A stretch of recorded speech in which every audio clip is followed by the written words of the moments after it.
Bíblia de Jesus está mais viva do que nunca. Siga o canal e dê like para atingirmos mais pessoas com a palavra. Oi, pessoal, tudo bem? Hoje a gente vai mergulhar numa história que, olha, é daquelas que atravessam os séculos e continuam falando muito com a gente. Não é só uma história sobre um milagre, sabe? É sobre algo muito mais profundo, onde a gente coloca o nosso foco quando o mundo parece que vai desabar. Vamos juntos desvendar por que essa passagem do Evangelho de Mateus é tão poderosa. E para começar, vamos com a pergunta que é o coração de tudo isso. No meio do caos, da ventania, para onde os nossos olhos se voltam? Guarda bem essa pergunta porque ela vai ser a chave para a gente entender cada detalhe do que vem a seguir. A nossa história começa no fim de um dia daqueles, bem cansativo. Jesus olha para os discípulos e diz para eles irem na frente, atravessarem o mar da Galileia de barco, sozinhos. Enquanto isso, ele sobe num monte para orar. Percebe? A cena já está montada. Tem uma separação de propósito, a noite está caindo e uma grande lição está prestes a começar. E a provação deles vai se desenrolando com o passar das horas, sabe? Começa no crepúsculo e vai até a alta madrugada, a situação só piora. Eles ficam cada vez mais longe da terra, mais isolados, lutando contra o vento, e é justamente no ponto mais escuro da noite que a tempestade vem com tudo. E olha, não era uma tempestadezinha qualquer não, era uma batalha de vida ou morte. O vento era tão forte que eles remavam e parecia que não saíam do lugar. As ondas batiam no barco com força. Pensa que ali tinha pescador experiente, gente que conhecia aquele mar. Mas mesmo eles estavam chegando no limite do cansaço, do medo, horas e horas remando contra a fúria da natureza. E então, bem no auge do desespero, no que a Bíblia chama de quarta vigília da noite, que é ali entre 3 e 6 da manhã, sabe? A hora mais escura, mais fria, quando o corpo já não aguenta mais, acontece uma coisa. Eles enxergam algo que simplesmente não podia estar ali. Uma visão que desafia toda a lógica. Imagina o terror absoluto. No meio daquela ventania toda, a quilômetros da costa, uma figura humana aparece andando na direção deles, em cima das ondas. A primeira coisa que vem na cabeça, a única explicação possível para a mente apavorada deles, é que é uma assombração, um fantasma, e eles começam a gritar de pavor, claro. Mas aí, rompendo o barulho do vento, o som das ondas quebrando, uma voz que eles conheciam muito bem atravessa o caos. Não era um fantasma, era Jesus. E com 3 frases bem curtas, ele tenta mudar completamente a realidade deles, transformar o terror em coragem, o pânico em reconhecimento e o medo em paz. Agora, a parte interessante é a reação do Pedro.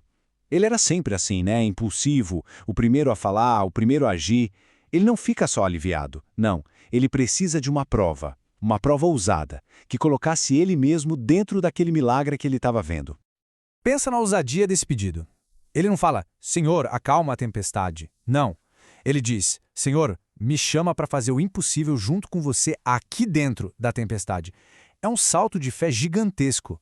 É uma aposta de tudo ou nada, dita numa frase só.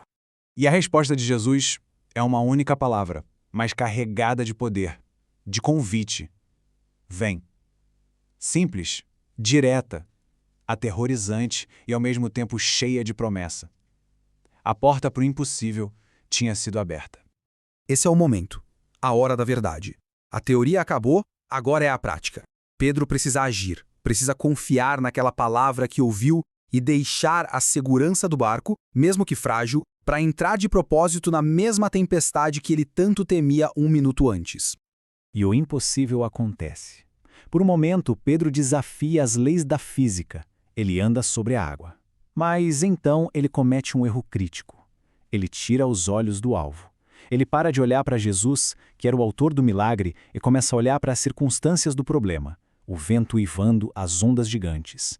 E no instante em que o foco dele muda, a realidade dele muda junto. O medo toma conta e a água que antes o sustentava agora começa a engoli-lo. A mecânica aqui é quase como uma lei da física espiritual. Bem simples. O foco estava em Jesus, ele andava sobre a água. O foco mudou para a tempestade, ele afundou. O resultado do Pedro foi uma consequência direta de onde ele escolheu colocar a atenção dele. Mas aqui vem a segunda parte genial do reflexo dele. No exato instante em que ele começa a afundar, o foco dele muda de novo. Ele não tenta nadar, não tenta lutar com as ondas. Ele se vira e grita para a única fonte de salvação que existia ali. E a resposta é imediata. Jesus estende a mão e o segura. E é só depois do resgate, com ele já seguro, que vem a pergunta. É aqui que a história passa do evento físico para o seu significado, que vale para sempre. Repara bem num tom. Não é uma bronca, não é uma humilhação. É um momento de ensino quase carinhoso. A pergunta não é como você ousa duvidar, mas sim por que você duvidou. É um convite para ele mesmo pensar, para que o Pedro entenda como a fé e o medo funcionam dentro dele. E assim que os dois voltam para o barco, o vento para. O mar se acalma. Na mesma hora, o caos se transforma numa paz absurda. E para os outros discípulos que viram tudo aquilo acontecer do barco, a única reação possível é a de adoração. Eles entenderam quem estava ali com eles. E o ponto principal é exatamente este. A história de Pedro é a nossa história. As tempestades de hoje em dia podem não ter a mesma cara. Talvez não sejam ventos e ondas de verdade, mas um e-mail com más notícias, um diagnóstico médico, uma crise no relacionamento, a ansiedade que parece que vai nos afogar. Em todas essas situações, a gente tem a mesma escolha. Ficar no barco, com medo, ou pisar na água, com fé. A lição, então, continua a mesma. A direção do nosso olhar é o que decide se a gente vai caminhar por cima dos problemas ou afundar neles. Mas a grande esperança nessa história toda, sabe o que é? Não é a caminhada perfeita do Pedro, mas o resgate garantido. Mesmo quando a fé da gente falha, mesmo quando a gente afunda, tem sempre uma mão estendida, pronta para nos puxar de volta para cima.